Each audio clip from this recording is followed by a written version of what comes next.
18th in 1942, that 16 B-25s took off from the carrier U.S. Hornet, about 750 miles from the mainland of China, of Japan, that is. The mission was later called Doolittle's Raid. Maybe you've read about this or know something about this. But the bombardier on the last plane that took off that morning was a man by the name of Jacob de Chazer. He was a staff sergeant. His plane successfully completed their mission. But as they were flying to China, where there were some airstrips that had been laid out for them to land on, they ran out of gas. And he was forced to parachute out of his plane. Unfortunately, he parachuted right into Japanese-held territory. He was quickly captured, taken to Japan, placed in a prisoner of war camp, beaten, practically starved to death. Jacob fought back against his captors. They just beat him more and gave him less rations. But somewhere along the line, someone gave him a very small Bible. And up to this time, Jacob hadn't been very religious at all. But he had nothing better to do, so he started reading the Bible. And he read and he read. And the more that he read, the more that he was intrigued by some of the passages that he was reading, especially 1 Corinthians chapter 13, Paul's great chapter on love. And things started to change inside him. Instead of being hostile towards his captors, he began to show them kindness. And they in turn showed him kindness. They treated him better. Well, finally the war ended, and he was able to go back home. And the first thing he did was enroll into a private school in California where they taught the Bible because he wanted to be a missionary.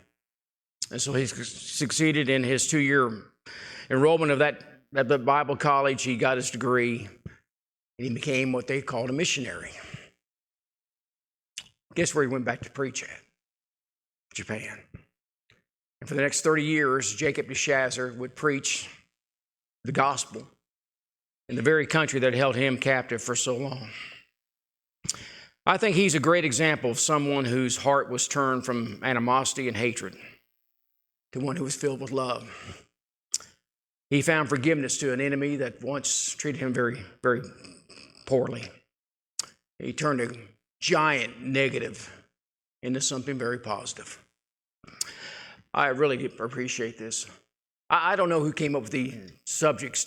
Was that your titles? Turning negatives into positive. It's really a fascinating study because when you start to look into what we find in the Bible, there's a whole lot of examples of people who turn negatives into positives. You know, the grand tapestry of life, we have trials and struggles, and as certain as death and taxes. And we know we experience many things that are negative in our lives. And the best way we can try to handle those negatives is try to turn them into positives in some way. And so I want to talk about some things this morning here about men that I believe turn negative things into positive outcomes. And the first guy I want to talk about is a guy that we all know. We probably love the story of this man from when we were very young. And that's the man Joseph. Joseph is somebody that, again, we teach our young. I can remember being in Bible class when I was very young. And there so happens to have been 12 in that class. And so the teacher said, I'm going to give we're studying about the sons of Jacob. I'm going to give every one of you a name to the son of Jacob. Man, I knew. I was going to be Joseph. I knew it. I was confident. I was probably 5 or 6 years old. I was confident I was going to be Joseph. And so she started handing out the names. And guess what name I got? Zebulun. Zebulun. What did he ever do? Now, I was so confident that I was going to get the name of Joseph because my mom was the teacher of the class. But she gave me the name Zebulun. Joseph. We know the story about Joseph, don't we? So let's quickly go through the story of Joseph because I want to get to how this man turned something very negative into something very positive. You know that Joseph is mentioned outside of Abraham, mentioned in more chapters of the book of Genesis than anybody else? You know, you think about the 7 great, really, individuals of the book of Genesis. I was quizzing my wife on the way over here this morning about, tell me the 7 great figures of the book of Genesis. She got every one of them with a little help, but she got every one of them.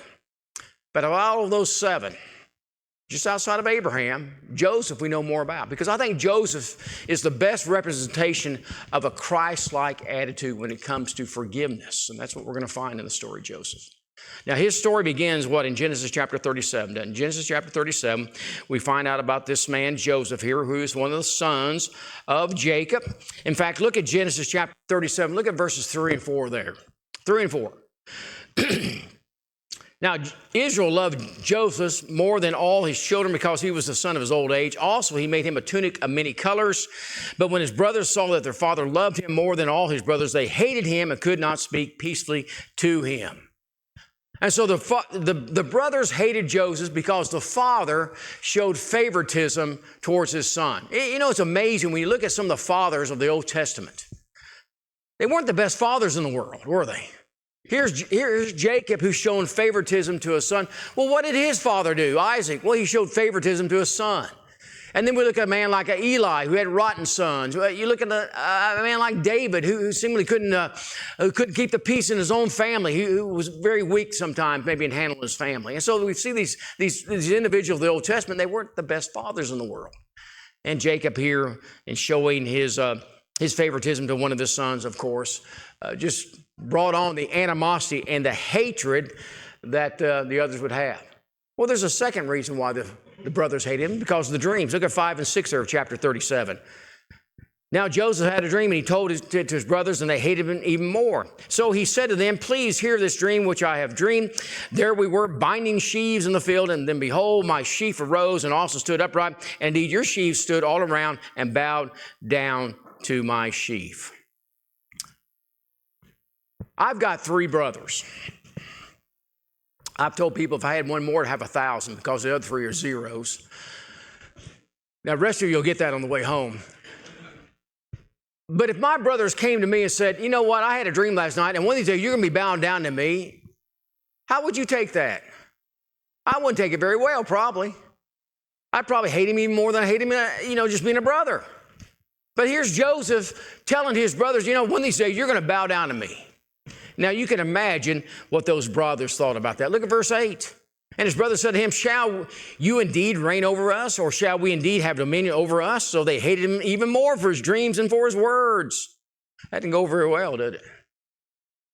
And so here the brothers hate him even more. And another thing about these brothers is that you look at the brothers' character as a whole. Now, again, think about some of these brothers here. They were basically no good. That's probably as easy as I can put it here. If you don't believe me, look back a couple of chapters to chapter 34. Look at the Dinah incident back there in chapter 34, where Simeon and Levi wipe out the males of the entire city. You look in chapter 35, where Reuben sleeps with his father's concubine, Bilhah. You look at chapter 38, where Judah sleeps with his daughter-in-law, Tamar, thinking that she was a harlot. So these are basically brothers that were really no good. And it seems that Jacob, even their father, knew that they were probably no good. Look in chapter 37. Look at verse 14, where he tells Joseph. Then he said to him, please go and see if it's well with your brothers and well with your flocks, and bring word back to me. So he sent them to the valley of Hebron, and he went to Shechem. And so Jacob sends Joseph out to check on those brothers. Make sure that they're doing what they're supposed to be doing. And so Joseph goes his merry way. Well, of course, we know what happens next, don't we? There's the plot to kill Joseph. They fully intended to kill him, and would have if not for Reuben stepping up in verses 21 and 22 there of chapter 37. He steps forward, says, don't kill the boy. Instead, put him in this pit. Now, the text goes on to say that apparently Reuben's idea was he was going to come back and save Joseph out of that pit. But while he's gone, well, what happens? Well, again, we know the story. What happens? He is sold to the Ishmaelites, and he's taken down to Egypt, and they sell him to Potiphar, who happens to be the captain of the guard, Pharaoh. And then we know all the story that takes place next, don't we? About Potiphar's wife, about her attempts to seduce Joseph into her bed. He withstands, flees from her presence. She catches him by the coat. And then Potiphar shows up, and she offers the coat as evidence that this man you've hired to put in our house here, he's trying to sleep with me.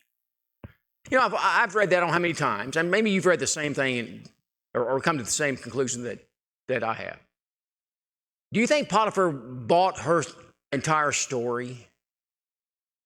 I think if he truly believed the story that she was telling him, he would have taken Joseph out and had him executed right off the bat. But he doesn't, does he? Throws him into prison. So I happen to believe that maybe Potiphar had his own ideas, perhaps, that this wasn't what the truth of the matter. But anyway, Joseph's thrown into the prison. Who's he meet in prison? He meets the butler and the baker of Pharaoh. They have dreams. He interprets the dreams. One's going to come out good. The other one's going to come out very bad. He's going to be killed. But the one that's going to come out good, he says, now, when you get out of prison here, remember me. Remember me. And, of course, the man is eventually released. It's the butler. And, of course, he forgets Joseph. I think, two years pass. Finally, Pharaoh has a dream. He doesn't know how to interpret this dream. Well, the butler said, hey, wait a minute. There's a guy that I met in prison that may be able to help you. And so, of course, they went and got Joseph. Joseph out of prison. Joseph hears the dream, that Pharaoh's dream. Joseph interprets the dream. Pharaoh is just beyond himself, just so happy. And so what we find in the story of Joseph is this. He goes from a pit to a prison to a palace over a number of years. And the next thing we know, Joseph is second in command, seemingly, of all of Egypt. He has been risen, to this high level here in the nation of Egypt, a foreign nation. And the reason why is because the dream that Pharaoh had was about famine. About some 7 years, it's going to be very devastating to the world that time. And so Joseph said, well, what we need to do is that we need to stockpile our grain for a period of time. We need to stock up. When the fields come to harvest, we'll eat what we need at that time, but the rest we're going to save. And we're going to fill up our grain bins with grain to make sure that our people are fed. But not only that, the entire world will be fed by us. People's going to be coming down to buy grain from us. And you can imagine that Pharaoh's seeing dollar signs in front of his eyes there, how much grain he's going to sell, how rich he's going to get. And so Pharaoh sets Joseph over the task of making sure that you sell the grain, you oversee the grain. That's your job. Well, famine hits Jacob and his family up in Canaan. And so the brothers go to Egypt. They heard they got grain in Egypt. They come down to Egypt. And the next thing you know, where are they at?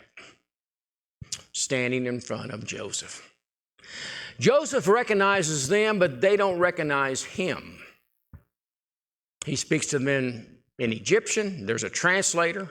But they're speaking, of course, in Hebrew, back and forth. But Joseph can understand Hebrew. He knows what they're saying. He knows what they're saying. But he didn't let on that he knows what they're saying.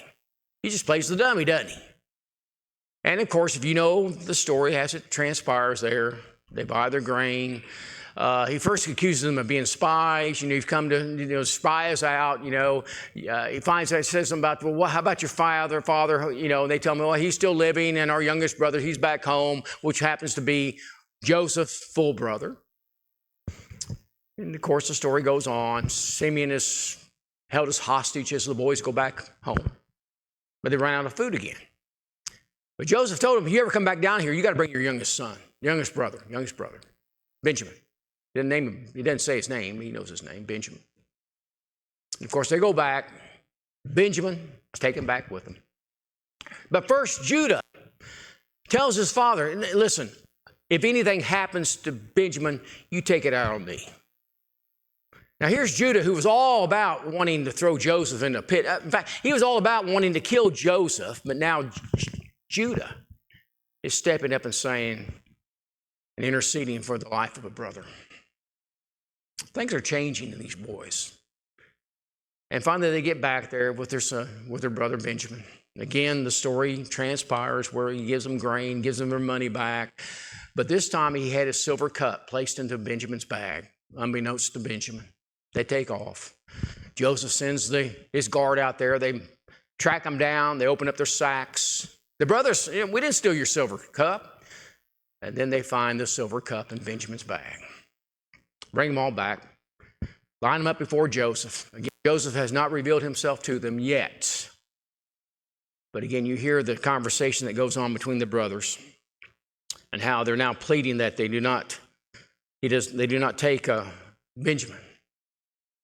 And finally, Joseph cannot hold back any longer. In chapter 45, he sends all the Egyptians out of the room. He reveals himself and he weeps openly before them. He tells his brothers to come near. Look at verse 4 and 5 there. And Joseph said to his brothers, please come near to me. So they came near. Then he said, I am Joseph, your brother, whom you sold at Egypt. But now do not therefore be grieved or angry with yourselves because you sold me here, for God sent me before you to preserve life. Now that's going to be important because we're going to see statements like that in the real story of Joseph. Oh, that's the story that most of us know, and that's the story I've heard of as a kid, and probably you could tell a lot better than I could. But the true story of Joseph and how he turned a negative into positives is in how he extended forgiveness. Not only did he benefit the brothers in sending forgiveness, but I think he relieved himself in that and understood the importance not only of the one who needed to be forgiven, but the one who needed to forgive. And that's the story I want to talk about now with Joseph here. All right. I think the first thing we need to understand when it comes to forgiveness, because I think what we see here is the great example of forgiveness. And really the end game of forgiveness. The end game of forgiveness is reconciliation. It's all about reconciliation. And I think that's what we're going to see here with Joseph. All right. First off, in Joseph and his forgiveness, first off, the thing he does is this. He was God-centered. God-centered. Now, how do I know that? Because look at how many times he mentions God here. Look how many times here that he mentions. Look at verse 5. God sent me here before to preserve life. Verse 7. God sent me to preserve posterity for you in the earth and to save your lives from a great deliverance. Verse 8. It was not you who sent me here, but God. Over and over again, God sent me here. Joseph was seeing his situation not through his own eyes. Because, if he'd seen his situation through his own eyes, what does he see? Well, he sees a cold, damp, dirty, starving place where he was in a pit. He sees a prison that he was thrown into, not because he's a bad guy, but because he was being a good person. But he could see that he's there because he's seen through God's eyes. Folks, until we see our situation through God's eyes, we'll never forgive anybody. We'll never forgive anybody. Because they've hurt us. They've done wrong to us. But what Joseph does is that Joseph, he sees the bigger picture, and he also sees things through God's eyes. So in chapter 45, he says, you know what? I'm not going to harm you. I'm here because God wanted me to be here. Well, that's great. But we get to chapter 50. Jacob, who's been brought down to Egypt now to live down there, has died. And of course, the first thing on those boys' mind was this. Now Joseph is going to wreak his vengeance against us. Now, while Jacob's alive, yeah, he's not going to do nothing to us because he doesn't want to upset his father. But Dad's dead. Now, he will take out his wrath against us. But what do we find in chapter 50? Again, we find this. Now, I want you to look at something real quick here, because there's something said here in chapter 50 here that I'm not so certain that it was actually said, but it's in our text. Look at verse 16 and 17 there. Now, here's the boys. They're afraid that Joseph is going to wreak his vengeance upon them. Look at verse 16 and 17. They said, before your father died, he commanded, saying, thus you shall say to Joseph, I beg you, please forgive the trespasses of your brothers, and their sins, for they did evil to you. Now, please forgive the trespasses of the servants of the God of your fathers. Now, they go to Joseph and say, Dad said this. Dad said, now, when I'm gone, please forgive them. Now, I don't know if Jacob ever said that or not. He might have. He might have. But what we do know is what Joseph says to this. Look at what Joseph said. Look at verse 19. Joseph said to them, do not be afraid, for I am in the place of God. Again, he looks through God's eyes. But as for you, you meant evil against me, but God meant it for good in order to bring it about as it is this day to save many people alive. Now, therefore, do not be afraid. I will provide for you and your little ones, and be comforted them, and spoke kindly to them. Joseph said, don't worry about it. I'm here because God wanted me here. And yes, Jacob's dead. He's gone. But I have forgiven you. I have forgiven you. And folks, the only way we can ever forgive is when we see things through God's eyes. What does Paul tell us over in Romans chapter 12 about vengeance? He says, do not return evil for evil. He says, for it is written, vengeance is mine, I will repay. The Lord said that. And so it's not left up to us for any vengeance to be taken out on anybody that might have done us wrong. But that's really secondary to the greater message about what it means to look through God's eyes concerning those who've harmed us. Because we got to understand how God looks upon us who have done wrong to him. The great model prayer, Matthew chapter 6, account of that.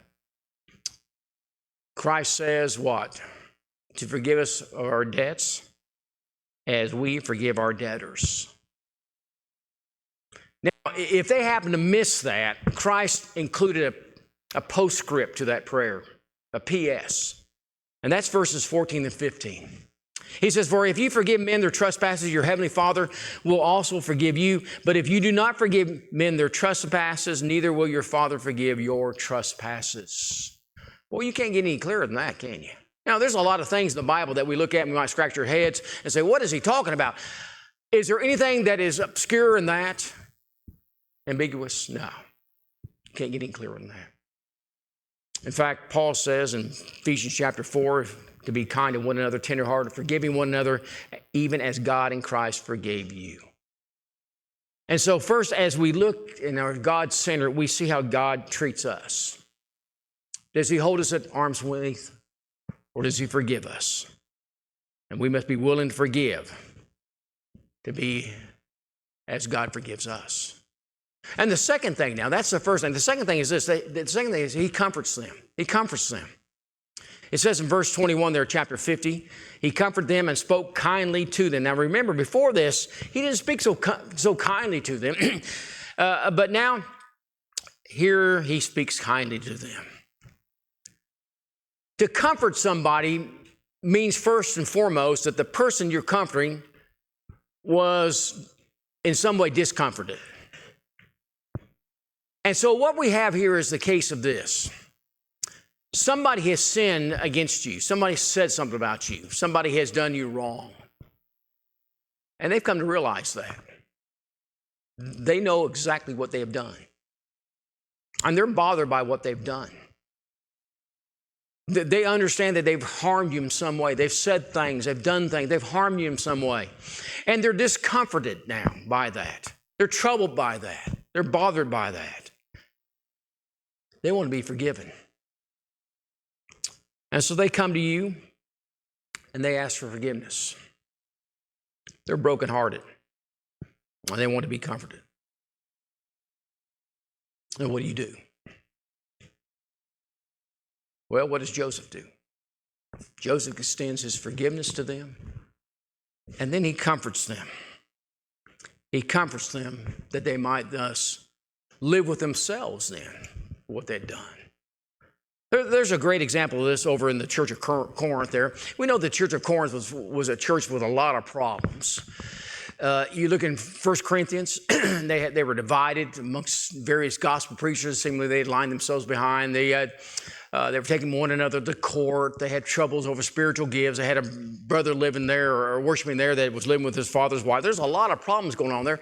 Also, they had problems with people that were casting doubts upon Paul. I'm going to talk about this more in our second lessons here, but there were some there that were casting doubts about Paul, whether or not he might have even been an apostle or not, or said some things about Paul. And seemingly there was a ringleader in that, because Paul deals with this over in 2 Corinthians. In 2 Corinthians, he talks about this. He talks about the fact he's come and he's confronted this man. He's written letters. So seemingly the church is not going to do anything about this. They continue for the man to operate what he was saying, what he was doing, whatever the case. But finally, they take action. They seemingly discipline the man. Now, here's what Paul says you need to do. you need to forgive him, and you need to comfort him. Look at 2 Corinthians chapter 2. Look at verses 6 and 7 there. What he says. He says, this punishment which was inflicted by the majority is sufficient for such a man, so that on the contrary you ought to forgive and comfort him, lest perhaps such a one is swallowed up with too much sorrow. So what does Paul say? Paul says you need to forgive him, and then you need to comfort him. Now, well, Paul, why do we need to comfort him? Well, because unless you do that, he might be swallowed up. It might be excessive sorrow that this man will just succumb. And he might even lose his faith, lose his spirituality altogether. In fact, if you go on and read here in 2 Corinthians chapter 2, look at verses 8 through 11 there. Therefore, I urge you to reaffirm your love to him.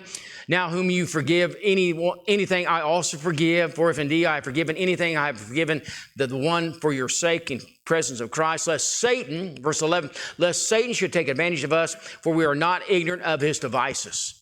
Now, you might have schemes, or you might even have the word his designs. What's Paul saying?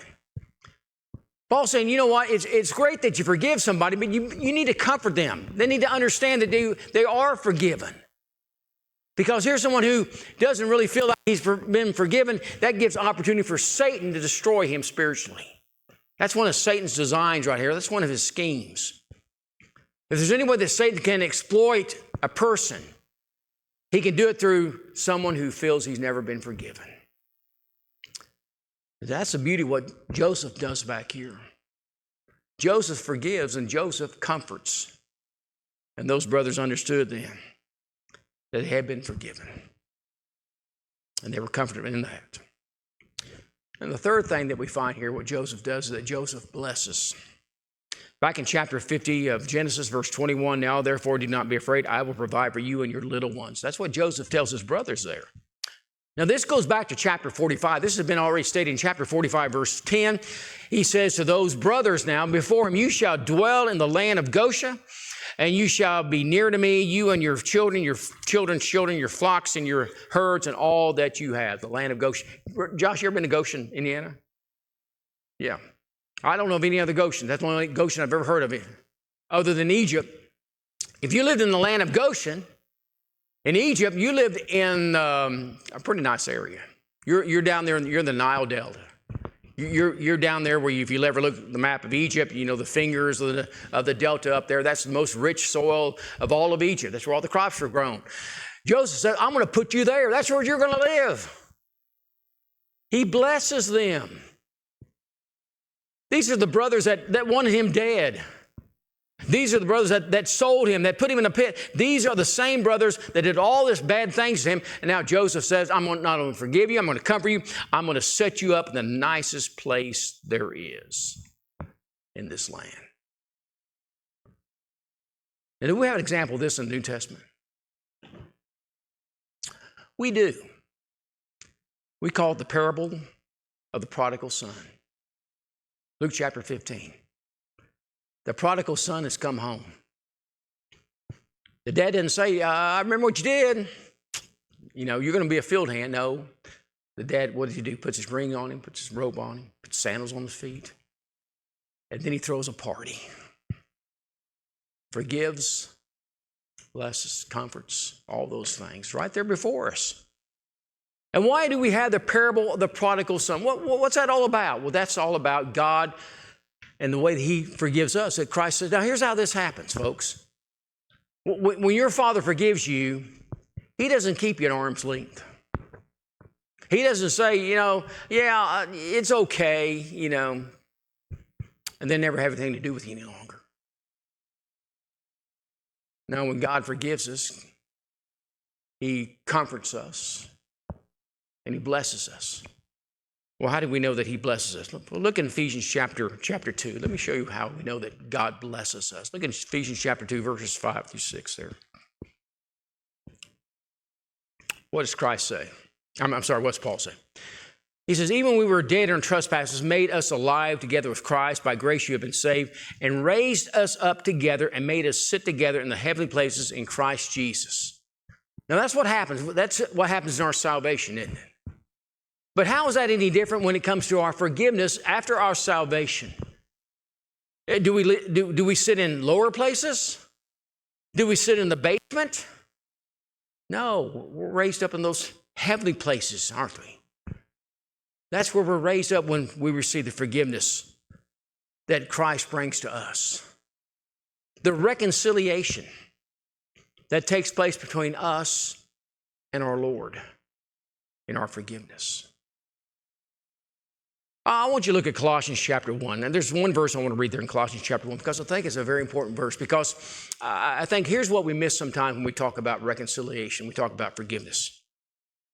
Paul writes, "And by him to reconcile all things to himself by him, whether things on earth or things in heaven, having made peace through the blood of his cross."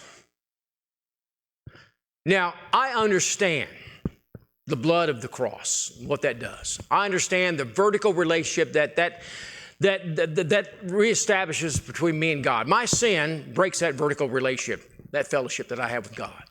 We understand that, don't we? Isaiah chapter 59. But when I ask for forgiveness, and when I am forgiven, that relationship between me and God is what? It's reestablished, isn't it?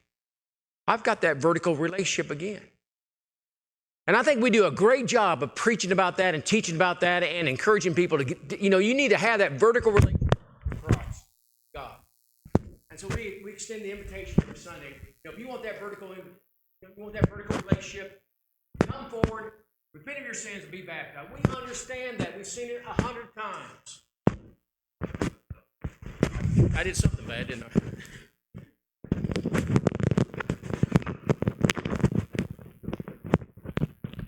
We understand that. But there's another relationship we need to understand. Here, I'm going to fix this thing before we go on.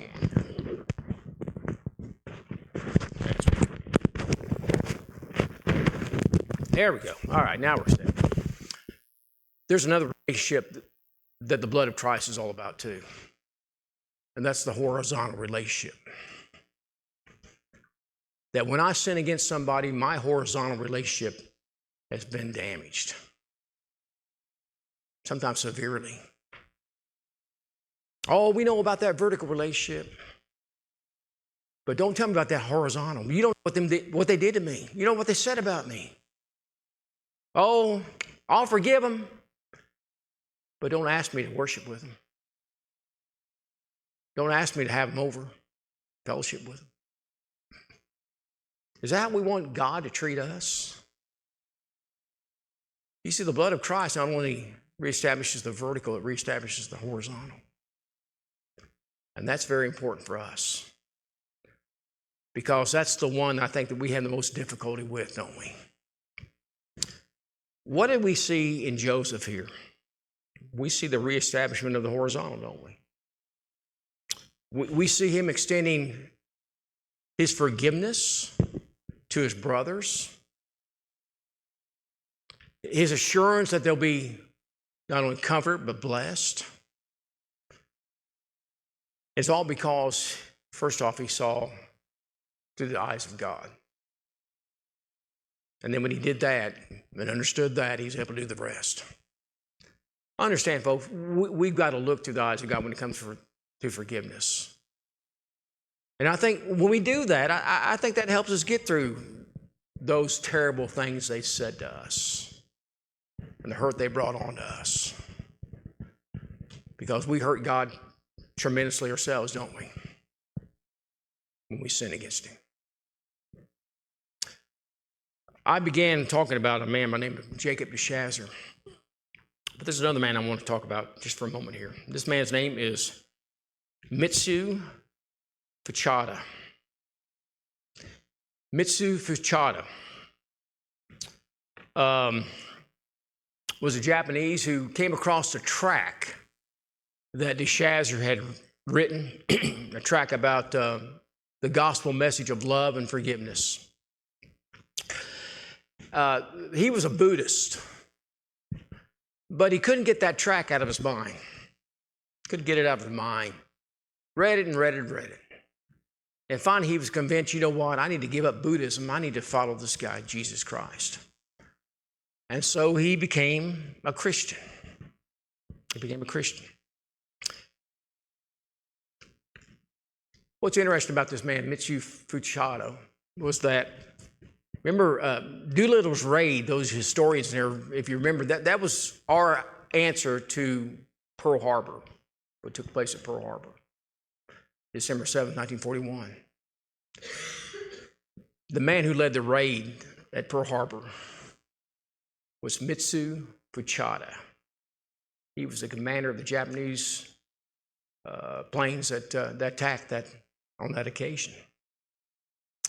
So here's a man that hated America. Yet he became a Christian, and he too became a missionary, and guess where he went to? He went to California to preach. And he preached for the next, I forget how many years in California. Don't tell me that people can't change. And don't tell me that you can't take a negative and turn it into a positive. I think those two men really represent that. All right, we'll stop here. Right on time. We'll talk about somebody else next time. I won't